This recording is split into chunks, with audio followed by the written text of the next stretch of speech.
Muchas gracias a todos por estar hoy aquí. Es para mí un honor y un privilegio que podamos tener esta plática. Y pues obviamente lo que más me interesa es que podamos platicar, que todas las preguntas, los comentarios, lo que tengan, lo podamos abordar. Pero a manera de introducción, ya aquí agradezco a ambos, tanto a Chucho como a Carlos, las muy amables introducciones que hicieron de un servidor y del trabajo que ha venido haciendo la Secretaría de Educación, pero me gustaría simplemente poner en referencia algunos puntos y algunos temas, sobre todo ya en estos momentos del balance y de la trayectoria de qué es lo que ha sucedido en educación. Uno de los sectores que más se ha transformado durante la administración del presidente Enrique Peña Nieto y en donde el Partido Verde ha jugado un rol excepcional. Desde la aprobación de la reforma, primero en el Senado, los senadores lo saben muy bien, ahorita haré referencia al proceso, no fue un proceso fácil, no fue un proceso sencillo. Desde ese momento empezamos a enfrentar muchas de las resistencias que han continuado y que afortunadamente ahora han estado en declive, pero que muchas de ellas subsisten, de las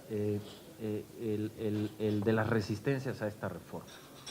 Después, por supuesto, en la aprobación de la legislación secundaria, y después el Partido Verde ha hecho también un gran trabajo en el acompañamiento de la implementación, su participación en el nuevo modelo educativo, políticas públicas que han estado señalando desde tiempo atrás y que hoy son parte del nuevo modelo, como el tema del inglés, como el tema de toda la estrategia digital y, por supuesto, el incorporar como uno de los ejes centrales del nuevo modelo educativo el medio ambiente y la educación del medio ambiente. Pero déjenme, porque de verdad vale la pena en este proceso que hemos construido juntos, recordar un poco dónde estábamos, dónde empezamos y dónde estamos ahora.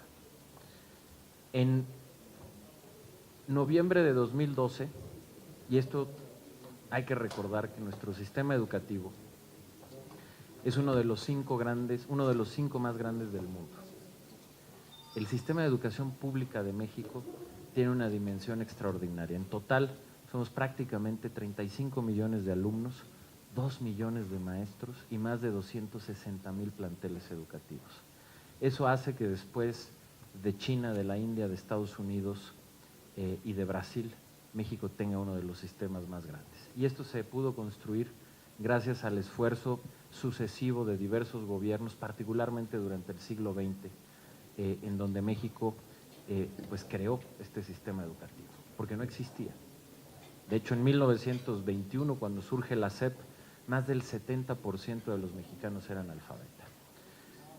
Pero llegó un momento, y esto me regresa a 2012, en donde ese sistema, con esa dimensión, dejó de tener la fuerza que requería tener para educar en el siglo XXI y tenía una calidad muy deteriorada. Pero además partíamos de un problema muy serio y muy complejo. Particularmente los gobiernos anteriores al gobierno del presidente Peña entregaron la rectoría del Estado en materia educativa. Los gobiernos panistas entregaron la rectoría del Estado en materia educativa. Todavía a finales del sexenio pasado, nada más para poner un ejemplo de dónde estábamos, pues el subsecretario de Educación Básica era el yerno de la líder sindical. Ese era el nivel de captura que tenía el sistema educativo. Y eso generó muchos problemas. Era un sistema que era opaco en el ingreso para los maestros.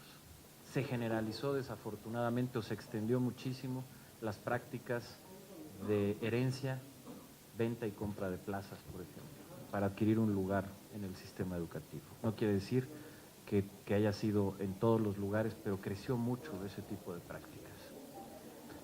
La definición de quién podía, un maestro, de quién podía ocupar una dirección o una subdirección o una supervisión, era un proceso muy injusto para los maestros.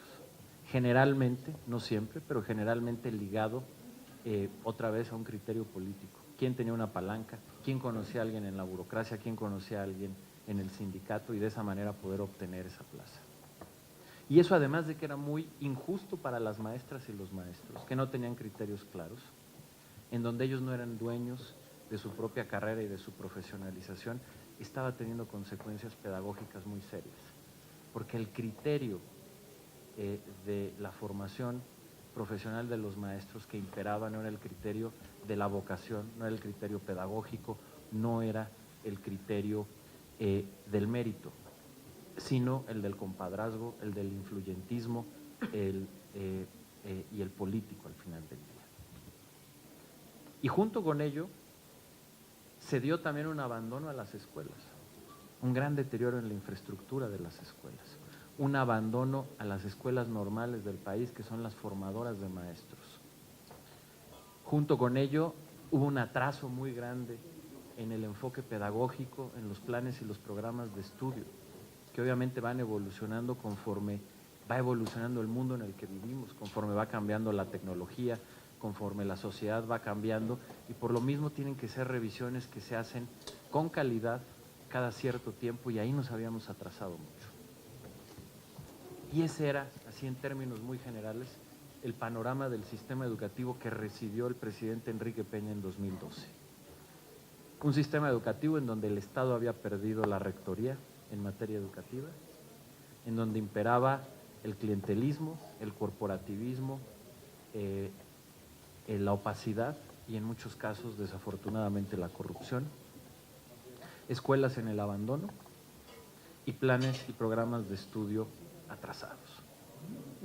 Claramente eso reflejaba muchos de los resultados que estábamos viendo. Las pruebas PISA, por ejemplo, pero también las pruebas nacionales, en donde el desempeño general de los niños y de los jóvenes mexicanos no estaba siendo acorde con lo que necesita México en el siglo XXI, con lo que necesita un país del tamaño y de la dimensión de México, con lo que necesita un país que puede ser una potencia mundial y que además en el siglo XXI, particularmente porque es un siglo que el crecimiento económico cada vez va a estar más basado en el conocimiento y en donde además la velocidad del cambio tecnológico es como nunca antes se había dado, y eso tiene a su vez un impacto muy claro en el tipo de mercado laboral y de los empleos que se van a generar, y para lo que tenemos que educar era absolutamente fundamental hacer un cambio y una transformación como la que hizo el presidente.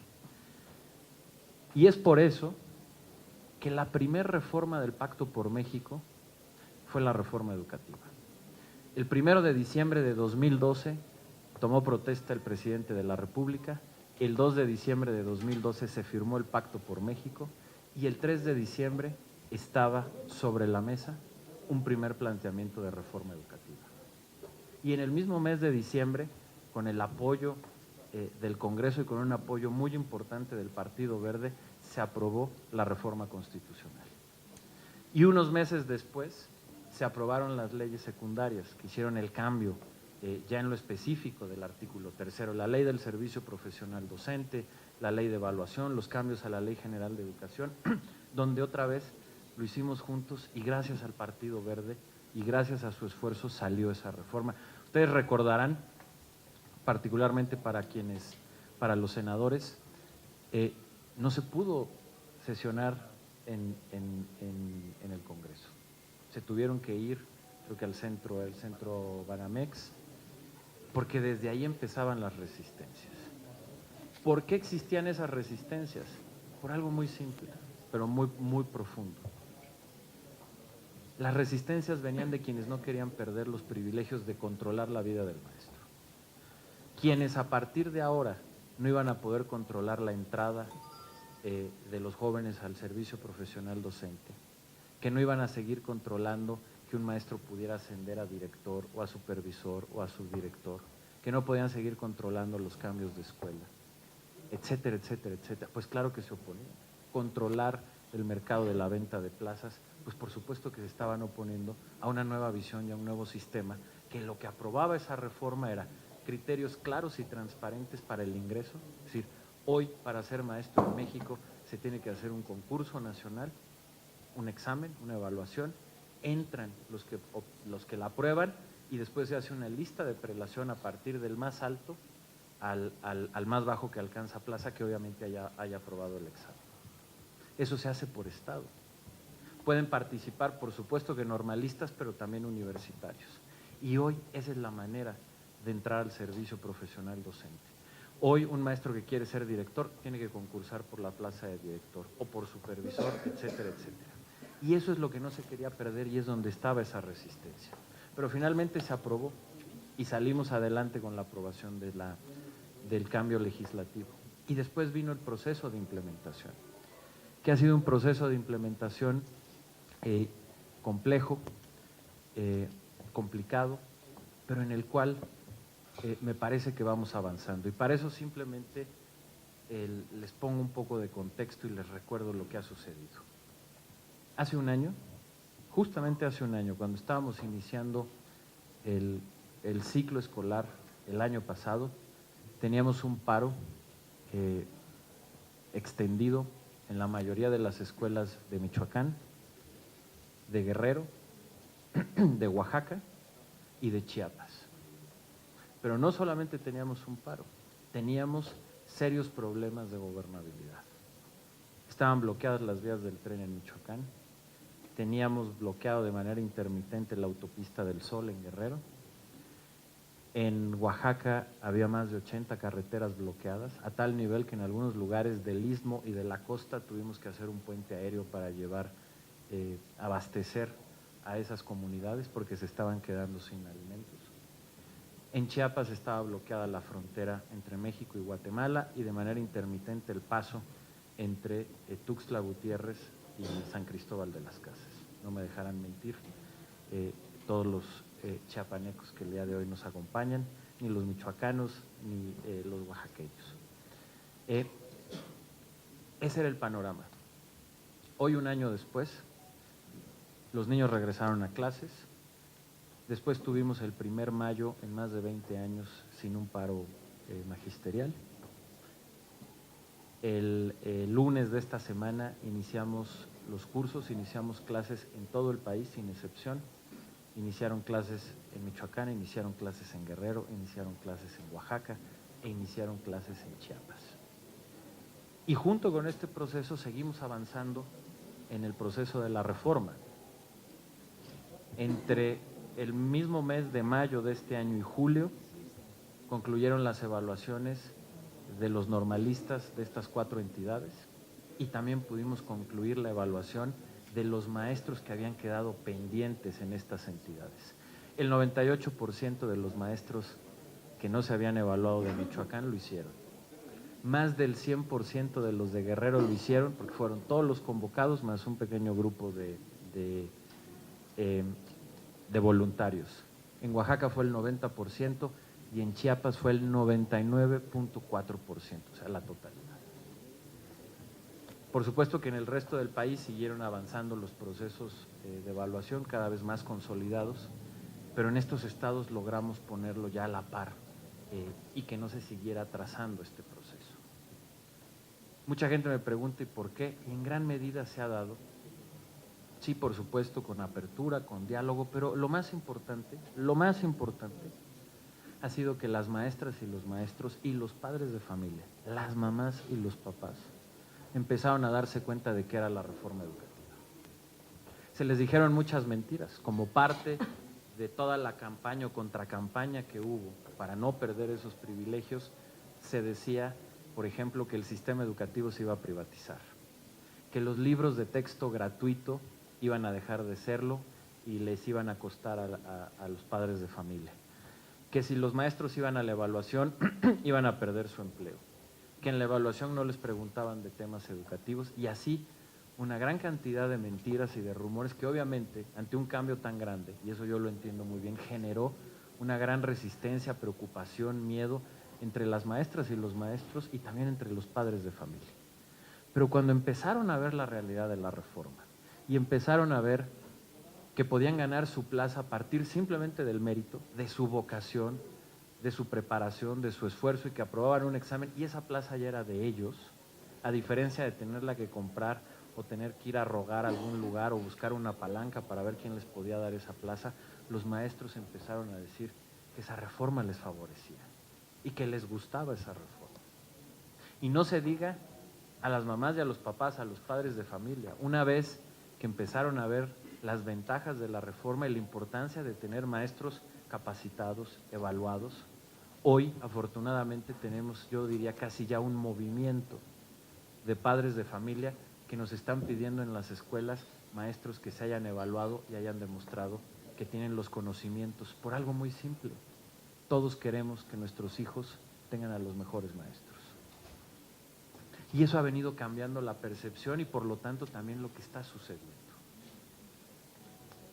Y hoy, afortunadamente, esa es la realidad. Un proceso de largo plazo que ha tenido estas grandes resistencias, pero que hoy está llegando en estabilidad, en paz, a un buen puerto. Esto no quiere decir que las resistencias se hayan terminado, no quiere decir que más hacia adelante podamos tener todavía capítulos de esto, porque son intereses muy poderosos los que se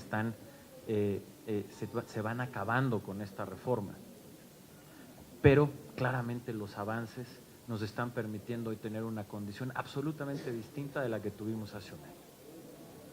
Y junto con todo este proceso, también durante este año, logramos avanzar en la otra parte de la reforma que es absolutamente central, que es el nuevo modelo educativo, en donde también quiero agradecer, tuvimos una participación y un apoyo del Partido Verde extraordinario. Lo recordarán, lo hemos platicado en otros momentos, no entraré a detalles para poder tener ya y abrir la conversación, pero fue un proceso también de consenso. Hicimos 15 foros nacionales para conocer el punto de vista de los expertos y de los diversos sectores del sistema educativo, y a partir de eso construimos la propuesta final y definitiva del nuevo modelo educativo. Y a partir de ello hemos ido presentando las políticas específicas del nuevo modelo.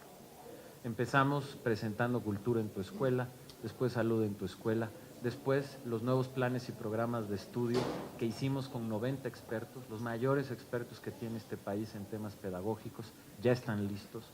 Empezamos a elaborar los nuevos libros de texto, también con los mayores expertos que tiene este país, los mejores, acorde con los nuevos planes y programas de estudio.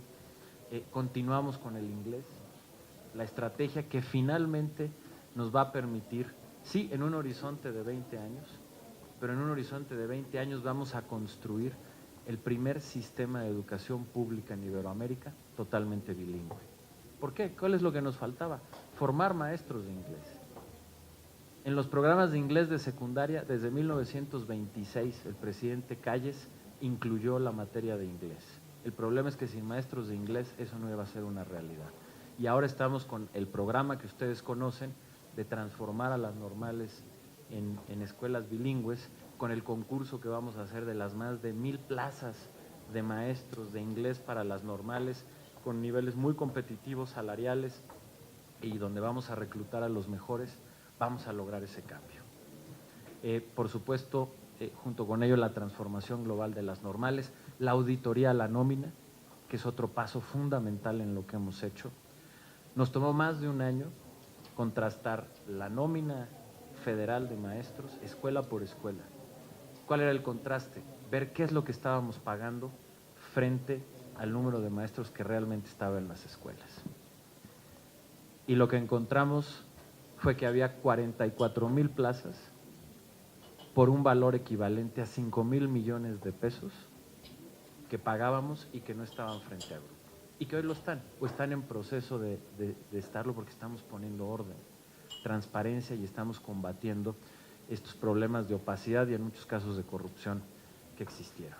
Entonces, no quisiera yo extenderme más, porque lo que me interesa es poder platicar con ustedes y escucharlos, pero no quise dejar de hacer, aunque sea de manera no tan breve, pero recordar este recorrido que además hemos hecho juntos, desde el momento de la aprobación de la reforma, pasando por todas las complicaciones y las resistencias por las que hemos pasado, hasta llegar a este momento en donde tenemos los principales elementos de la reforma y del nuevo modelo educativo caminando, listos para hacer los programas piloto que nos permita poner en práctica todos estos nuevos programas para que en el siguiente ciclo escolar 2018-2019 entre el nuevo modelo educativo. Y de esta manera, el presidente Enrique Peña Nieto va a entregar en 2018 un sistema educativo radicalmente distinto al que recibió en 2012 y vamos a poder decir con toda seguridad que en estos 12 años la educación tuvo uno de los cambios más importantes de las últimas décadas y que el país está listo para su transformación a partir de la fuerza de la educación, con un sistema educativo vigoroso, ordenado, modernizado, puesto a la vanguardia y que sin duda alguna le va a permitir a México poder ser una potencia en el siglo XXI y que el siglo XXI pueda ser el siglo de México. Pues muchas gracias y estoy a sus órdenes.